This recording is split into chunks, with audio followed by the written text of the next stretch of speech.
Hello बच्चों, आज अपन पढ़ने वाले हैं लैकोपेरॉन। हम जानते हैं कि लैकोपेरॉन प्रोकैरियोटिक सेल यानी जीवाणु के अंदर संपन्न होता है।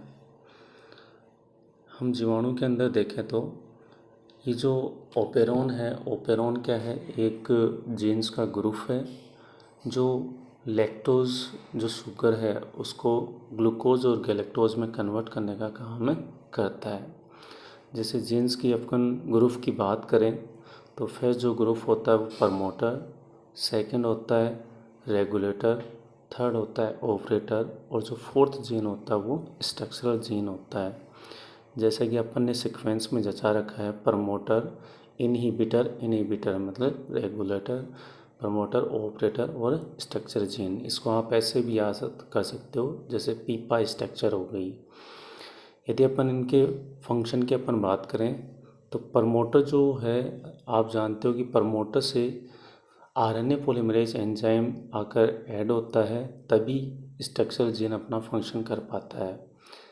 और इनहिबिटर या रेगुलेटर की अपन बात करें तो इसी के द्वारा आगे पूरा का पूरा कंट्रोल किया जाता है एमआरएनए फॉर्मेशन के लिए।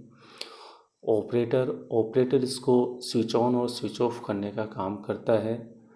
और स्ट्रक्चर जीन, यदि स्ट्रक्चर जीन की अपन बात करें तो इसमें लैक-जेड जीन की बात करें तो यह बीटा गैलेक्टोसाइडेज एंजाइम का फॉर्मेशन करता है। यह एंजाइम लैक्टोज जो शुगर होती है उसको ग्लूकोज और गैलेक्टोज में कन्वर्ट करता है ताकि बैक्टीरिया ग्लूकोज से एनर्जी प्रोवाइड कर सकें। लैक वाई जीन की अपन बात करें तो ये परमीज एंजाइम का फॉर्मेशन करता है। ये एंजाइम एंटर करवाता है सेल्स के अंदर लैक्टोज शुगर को ताकि ये ऑन रहे। और लास्ट अपन बात करें तो लैक जो वाई जो जीन है वो बीटा गैलेक्टोट्रांसएसिटाइलेज एंजाइम का फॉर्मेशन करता है। यह एंजाइम एसिटाइल ग्रुप का ट्रांसफ़र करेगा बीटा गैलेक्टोसाइडेज एंजाइम के अंदर। बैक्टीरिया के अंदर जो लैकोपेरॉन है वो दो प्रकार से फंक्शन करता है, एक तो लैक्टोज की एब्सेंस में और एक प्रेजेंस में। हम देख रहे हैं कि लैक्टोज जब एब्सेंस होगी, जब कोई आरएनए पॉलीमरेज एंजाइम यदि प्रमोटर से ऐड होता है तो इनहिबिटर जो रेगुलेटर जो जीन है उसके द्वारा एमआरएनए का फॉर्मेशन किया जाता है। ये जो एमआरएनए है उसको अपन रिप्रेशर एमआरएनए भी कह सकते हैं। इस रिप्रेशर एमआरएनए के अंदर रिप्रेशर प्रोटीन सिंथेसिस के कोड प्रेजेंट होते हैं, या अपन ऐसे कह सकते हैं कि रिप्रेशर आरएनए से रिप्रेशर प्रोटीन का फॉर्मेशन होता है। यह रिप्रेशर प्रोटीन लैक्टोज की एब्सेंस में ऑपरेटर जीन से ऐड हो जाती है, जिसके कारण ये जो आरएनए पॉलीमरेज एंजाइम है वो प्रमोटर से आगे नहीं बढ़ पाता है। इसके नहीं बढ़ने के कारण आगे स्ट्रक्चर जीन द्वारा कोई एमआरएनए का फॉर्मेशन नहीं किया जाता है, जिससे अपन ये कह सकते हैं कि आगे जो ओपेरॉन है वो सही से काम नहीं कर रहा, ये स्विच ऑफ हो जाता है। यहाँ पर अपन ये भी कह सकते हैं कि ये जो स्ट्रक्चर जीन है ये पूर्ण रूप से बंद नहीं होता है।